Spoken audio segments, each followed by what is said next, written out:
Fala pessoal, tudo bem? Eu sou Alexandre Ambrosin, esse é o canal Apollo Fisioterapia e o vídeo de hoje vai mostrar para vocês o que acontece com a força muscular, tanto periférica como respiratória, de pacientes que ficaram internados na UTI com Covid-19. Além disso, eu vou mostrar também como é que está a capacidade funcional desses pacientes após 30 dias pós-internação em UTI por conta do Covid-19. Se você quer saber um pouquinho mais disso comigo, fica nesse vídeo até o final. Não esquece de curtir o vídeo, se inscrever no canal e apertar o sininho para receber as notificações de que novos vídeos estão aqui no nosso canal, o canal Apollo Fisioterapia.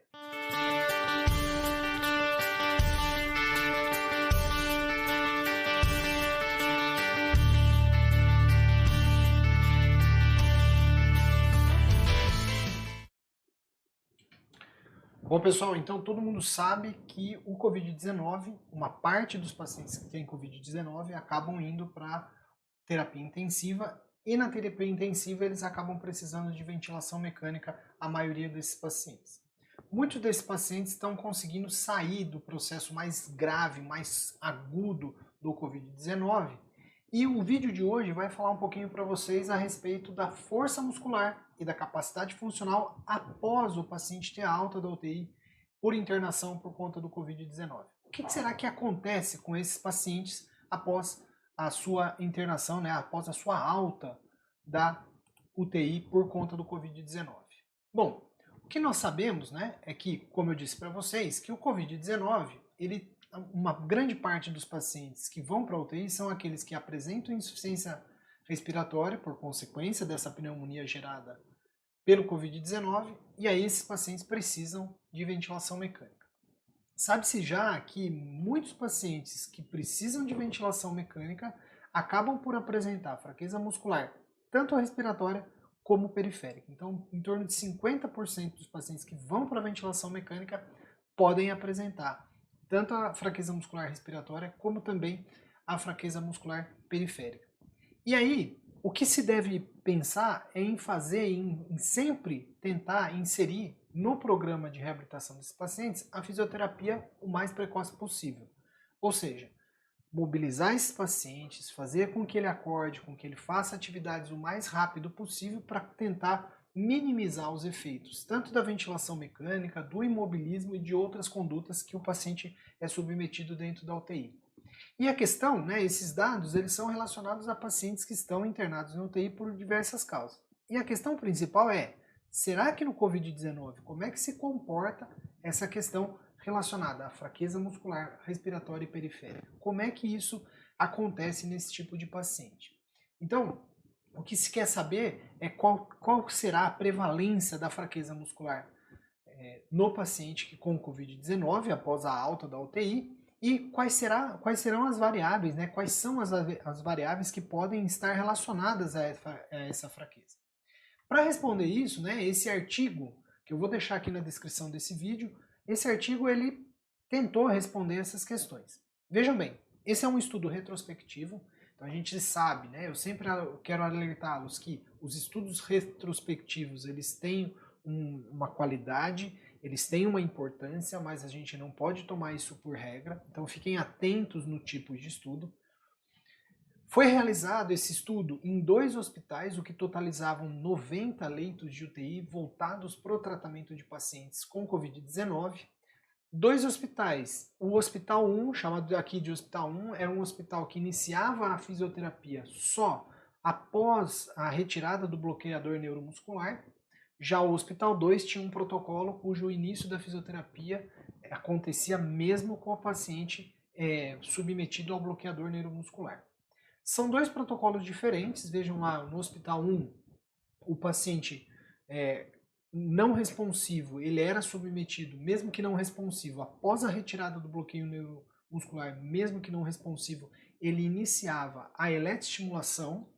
Já quando ele passava a estar responsivo, ele fazia a mobilização ativa, né, fazia exercícios ativos, sentava à beira do leito se a estabilidade hemodinâmica permitisse e fazia treino muscular respiratório imediatamente quando esse paciente iniciava o modo ventilatório PSV, ou seja, quando ele ficava em pressão suporte, ele já começava a iniciar treino muscular respiratório.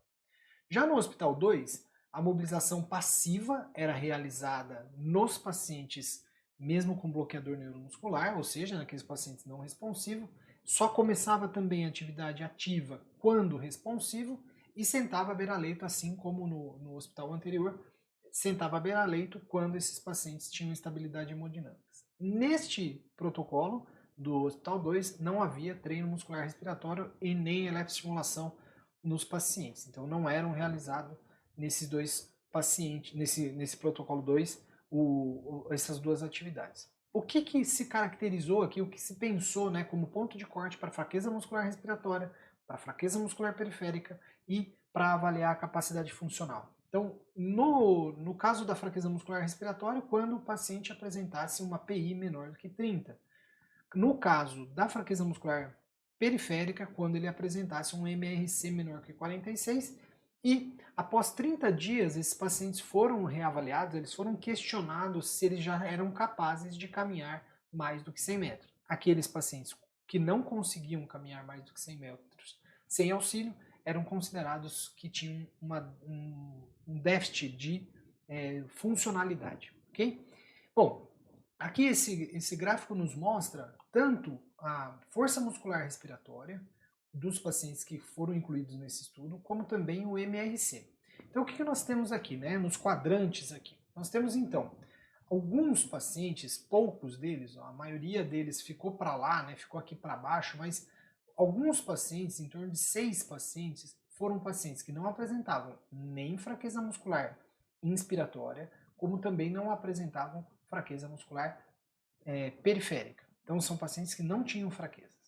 Depois, a gente observa que uma parte grande, né, também desses pacientes apresentavam MRC e força muscular diminuída. Então, vejam, uma parte desses pacientes apresentavam tanto fraqueza muscular respiratória, como também fraqueza muscular periférica. Então, no quadrante anterior, era aqueles que não tinham fraqueza nem respiratória, nem periférica, e aqui nós temos os pacientes que têm tanto muscular respiratória como fraqueza muscular periférica. Na verdade, a maioria dos nossos pacientes aqui, dos pacientes do estudo, eles mostram aqui ó, uma diminuição na fraqueza, na força muscular periférica, mas não apresentam diminuição na força muscular respiratória. E observem que do grupo aqui estudado por essa pesquisa, a gente não teve nenhum paciente que não teve algum tipo de fraqueza. Então, quer dizer, olha só, os pacientes aqui, ó, esses pacientes aqui, ó, são aqueles que não tiveram, seriam, né, aqueles que não tiveram fraqueza muscular periférica. Então, praticamente, a maioria dos pacientes tiveram fraqueza muscular periférica e não tiveram a fraqueza muscular respiratória periférica, foram poucos deles, né? Então, aqui, vejam, o MRC normal são poucos os pacientes que apresentam. Bom, então esse é um resumo aí do achado dessa pesquisa. Vejam que, se a gente considerar então separadamente agora, só força muscular periférica ou só força muscular respiratória, vejam lá, quando eu considero o MRC só, então vejam que tem um pequeno número de pacientes que tem MRC acima do 46. Em consideração a isso, né, em contrapartida, perdão, nós vemos aí que nós temos um número bastante grande que tem fraqueza muscular periférica. Então, talvez pelo uso da própria ventilação mecânica, pelo uso de bloqueador neuromuscular, pela infecção, pelo uso de corticoide, então o tratamento que está inserido nos pacientes com Covid-19 pode estar levando então a esse quadro que a gente vê aí. Quando a gente pensa na força muscular respiratória, vejam que a força muscular respiratória, eu tenho uma grande maioria com força muscular respiratória considerada normal, acima do 30, que é o ponto de corte. Apesar de não considerada normal, né? Apesar de não ser normal, nós temos aí mostrando que a maioria está acima desse ponto da fraqueza, que foi usada no estudo como ponto de corte. E um pequeno número aqui abaixo do 30.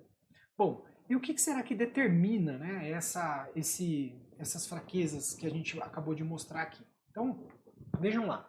Quando você considera algumas características gerais dos pacientes, né, então relacionadas a ter ou não ter fraqueza periférica, então a coluna da nossa esquerda aqui, a gente vê aqui a coluna do meio, na verdade, né, nós temos os pacientes com fraqueza muscular periférica e os pacientes que não tinham fraqueza muscular periférica. Vejam que vocês podem observar que não há diferença significativa entre os grupos quando eu considero tanto idade, como eu considero o gênero, idade, o peso desse paciente, o próprio índice de massa corporal e também o índice de SOFA, né, o índice de admissão desse paciente na UTI.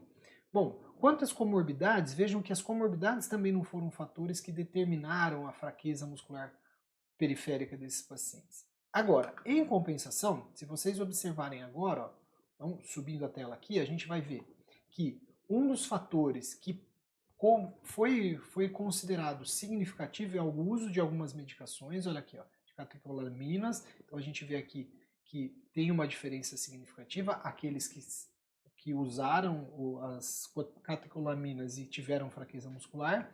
Além disso, nós temos aqui os dias de pronação, pacientes que ficaram mais tempo pronados são aqueles pacientes que demoram, que acabam ficando mais fracos. Também nós vemos aqui o tempo de ventilação mecânica, então o tempo ele acaba sendo um fator significativo, e o modo ventilatório que esse paciente está. Então, quanto mais tempo esse paciente fica no modo assisto controlado, maior é a fraqueza muscular que ele realiza. Vejam que o início, né, da primeira, o número de sessões de fisioterapia não foi significativo para determinar a fraqueza, perdão, foi significativo, né, o número de sessões. Então, os pacientes, obviamente, que são mais fracos, são aqueles que precisam de mais sessões de fisioterapia. E aí, consequentemente, são aqueles que ficam mais tempo internados também.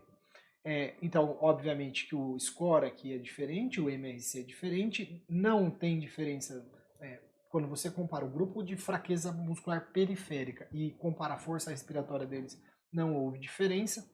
Não houve diferença no pico de fluxo expiratório, então na capacidade de tosse, avaliação de tosse, e a escala de mobilidade de UTI, vejam, esses pacientes são pacientes que têm menor mobilidade. Quando a gente considera lá caminhar os 100 metros, obviamente que os pacientes que têm fraqueza muscular periférica foram os pacientes que relataram que não conseguiam, após 30 dias de internação, realizar uma caminhada de 100 metros sem nenhum tipo de suporte, sem nenhum tipo de apoio.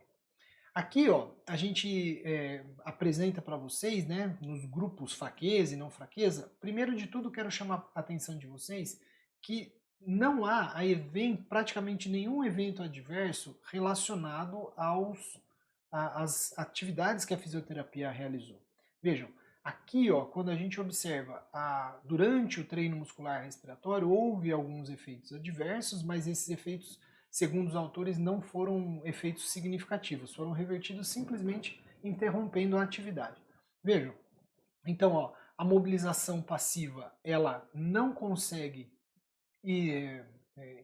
impedir, né, que os pacientes apresentem a fraqueza muscular periférica, isso já é bastante sabido, né? Então, sentar à beira-leito aqui também, ó, não houve diferença significativa. A própria estimulação elétrica não conseguiu diferenciar os dois, não tem diferença quem passou pela estimulação entre os grupos.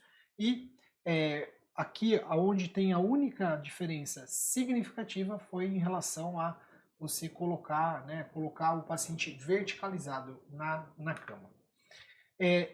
Enfim, né, terminando, quando se faz uma regressão múltipla aqui, o que determinou essa fraqueza muscular, ela está relacionada principalmente, né, dentre aqueles fatores que estavam na tabela anterior, foram incluídos aqui na regressão, a gente percebe que, então, a ventilação mecânica, a posição prona e o uso de catecolaminas, quais delas foram significativos aqui, entraram para a regressão, e quais delas deram significativo após a regressão, é o próprio tempo de ventilação mecânica. Então, o tempo de ventilação mecânica é o que é mais importante para determinar se o paciente vai ter fraqueza periférica ou não. Então, sendo assim, a maioria dos pacientes, então, com COVID-19 desenvolve uma fraqueza muscular periférica. A fisioterapia viram que, por conta da própria doença e dos outros fatores, não foi suficiente nesse estudo retrospectivo para evitar a fraqueza, e 44% dos pacientes com fraqueza ainda vai ter limitação após um mês de alta do hospital. o que precisa se considerar? Que esse estudo ele é um estudo retrospectivo, de curta duração, com poucos pacientes, mas que trazem informações bastante importantes para nós em relação ao Covid-19 após alta. Pessoal, tá aí mais um vídeo aqui no canal Apollo Fisioterapia. Eu espero que vocês tenham gostado de mais esse vídeo. Não esquece de compartilhar com a galera, não esquece de se inscrever no nosso canal e até a próxima aqui no canal Apollo Fisioterapia. Um grande abraço, até mais.